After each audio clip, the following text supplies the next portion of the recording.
11월 8일 하늘에서 내리는 일용할 양식 하나님의 말씀은 레위기 21장 1절에서 4절까지 말씀입니다. 여호와께서 모세에게 이르시되 아론의 자손 제사장들에게 말하여 이르라.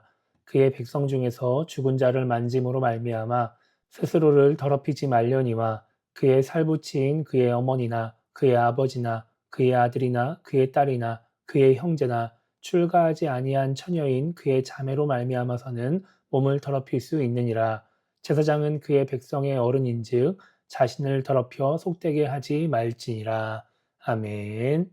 오늘 우리가 읽은 말씀은 제사장이 거룩해지기 위해서 해야 할 일들을 기록하고 있습니다. 1절에서 하나님은 모세를 통해 제사장들에게 죽은 자를 만져서 스스로를 더럽히지 말라고 말씀하십니다. 2절과 3절을 보면 이스라엘 자손의 죽은 사체를 만지지 말아야 할 뿐만 아니라 부모나 자녀, 형제가 죽었을 때에도 그 사체를 만지지 말아야 한다고 말씀하십니다. 5절에서는 제사장들이 머리털을 깎아 대머리 같게 하지 말고 수염 양쪽을 깎지 말고 살을 베지 말라고 말씀하십니다. 이러한 행위들은 우상을 섬기는 이방 민족이 죽은 사람을 애도할 때 하는 행위들입니다. 하나님은 제사장들이 이방 민족의 모습을 따라하면 안 된다고 말씀하시는 것입니다. 그리고 7절에서는 제사장은 창녀나 이혼당한 여인과 결혼하거나 동침하면 안 된다고 말씀하십니다. 이렇게 되는 이유에 대해서 4절은 제사장이 백성의 어른이기 때문이다 이렇게 말씀합니다. 이스라엘을 대표해서 하나님께 나오는 사람이기 때문에, 그래서 존중받는 사람이기 때문에 그래야 한다는 것이죠.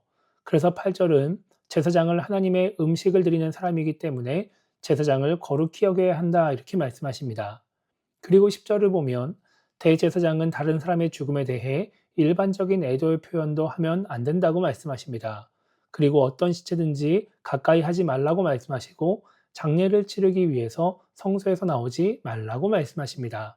왜냐하면 대제사장은 하나님께서 거룩하게 구별하신 관유를 부음받은 사람이기 때문입니다. 그래서 대제사장은 과부나 이혼당한 여자, 창녀는 아내로 삼으면 안 되고 처녀만 아내로 삼아야 합니다. 결혼에 대한 규칙도 다른 제사장보다 더 엄격해지는 것입니다. 오늘 말씀을 통해 우리가 생각해 봐야 하는 것은 제사장이 가져야 할 책임감입니다. 오늘 제사장에게 주어지는 말씀을 보면 제사장은 아내를 제외한 다른 가족의 장례를 치르는데 여러 가지 제약이 있고 대제사장은 아예 장례를 치르지도 못합니다. 이런 말씀을 보면 인간적으로 너무 가혹하다라는 생각이 들기도 합니다. 그럼에도 불구하고 대제사장과 제사장이 이렇게 되는 이유는 이들이 하나님의 사명을 맡은 자들이기 때문입니다. 이스라엘 자손들을 하나님께로 인도하는 사명, 하나님과 이스라엘 자손들을 이어주는 사명, 하나님께 제사를 올려드리는 사명을 감당하기 때문인 것이죠. 이 사명을 제대로 감당하기 위해서 거룩을 유지해야 하기 때문에 이런 제약들이 있는 것입니다. 이것이 다른 사람들이 보기엔 제약이지만 당사자들, 대제사장과 제사장들에겐 사명을 맡은 자로서 감당해야 할 책임이었습니다. 거룩을 잘 유지함으로써 주어진 사명을 잘 감당해야 하는 책임감으로 이 말씀을 지키는 것입니다. 이스라엘 자손들이 거룩해야 되는 이유도 마찬가지입니다. 이스라엘 자손들은 하나님의 은혜로 애굽에서 구원받아 가나안 땅을 기업으로 받은 사람들입니다. 하나님이 특별히 만민 중에서 구별하셨고 하나님의 소유로 삼은 민족이죠. 그렇기 때문에 선택받은 민족으로서의 은혜만 누리는 것이 아니라 책임감을 가지고 그에 합당한 삶, 거룩한 삶을 살아야 하는 것입니다. 이것은 지금 우리도 마찬가지입니다. 많은 신앙인들이 하나님이 특별히 선택하셔서 구원해 주셨다. 영원히 죽을 수밖에 없는 우리를 하나님이 살리셨다라는 이야기를 합니다.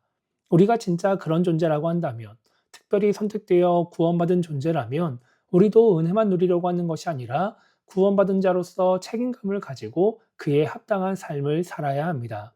그러니까 우리가 거룩한 신앙인이 되는 것, 구별된 삶을 살아간다는 것은 구원받은 우리에게 주어진 책임인 것이죠.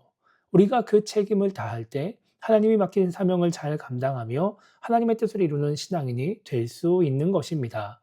그래서 오늘 하루를 시작하며 우리가 이렇게 기도했으면 좋겠습니다. 하나님의 선택으로 구원받은 자, 영원한 죽음에서 살아난 자답게 책임감을 가지고 살아가는 신앙인이 되게 달라고 기도했으면 좋겠고요. 그래서 구별된 삶을 살아가는 것을 짐으로 여기고 부담으로 여기면서 회피하는 것이 아니라 그 책임을 잘 감당하는 신앙인이 되게 달라고 기도하며 오늘 하루를 시작했으면 좋겠습니다. 그렇게 구원받은 자로서의 합당한 삶을 통해 사명을 잘 감당하며 하나님의 뜻을 이루어가는 우리 모두가 되기를 주님의 이름으로 축복합니다.